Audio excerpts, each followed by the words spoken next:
Hello everybody! Can you see where I am?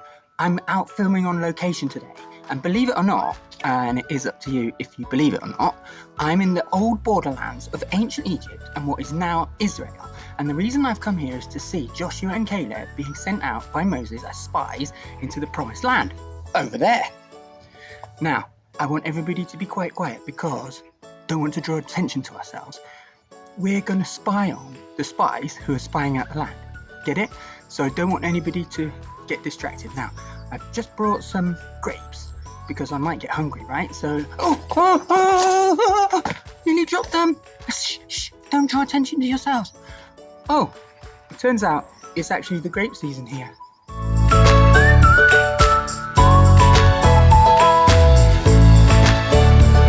Okay, so we need to find some spies to go and check out the promised land. And let's see what it's like. Right, let's see, who could I find? Here's 12 people. Oh yes, Joshua, Caleb, and the rest of you. Off you go. Go and find out what's in the promised land over there. Okay, Caleb, go quietly so that nobody sees us. Let's go and spy over this fence into the promised land. Okay, Joshua, here we are. Let's peer over the fence. Oh my gosh! Look at the size of their greenhouse. The promised land is amazing. They can grow huge grapes and pomegranates. Just look at that. Wait till we go back and tell Moses.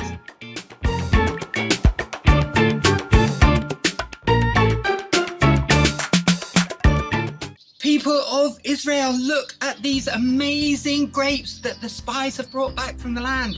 They are huge. They've got much bigger than what we can grow in our little greenhouse. And the pomegranates were huge and the grapes were huge. Truly, this is going to be the promised land. Look at the grapes.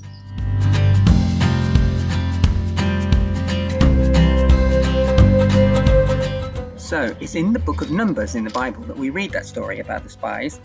Apart from the bit about the greenhouse, obviously, the bit about the greenhouse isn't actually in the Bible. But anyway, the spies came back and they had grapes and pomegranates and figs, and they showed everybody and they said what a great promised land it was.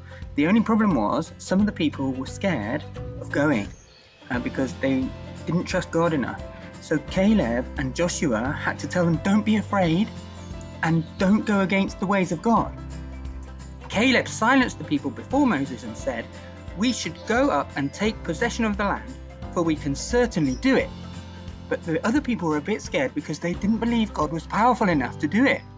Well, we know the end of the story, so we know that they were wrong, because God is powerless enough to do anything. But the problem is that sometimes when you're in the middle of the situation, you don't actually know what's going to happen. So until you know the end of the story, you're not quite sure how it's going to work out. But what we have to remember is that God is always powerful enough to deal with the situation, and we can take possession of what God has promised us. So if there's something in your life that you're thinking, oh, maybe it's too hard to go ahead, think back to Joshua and Caleb, because they said, duh, of course God is powerful enough.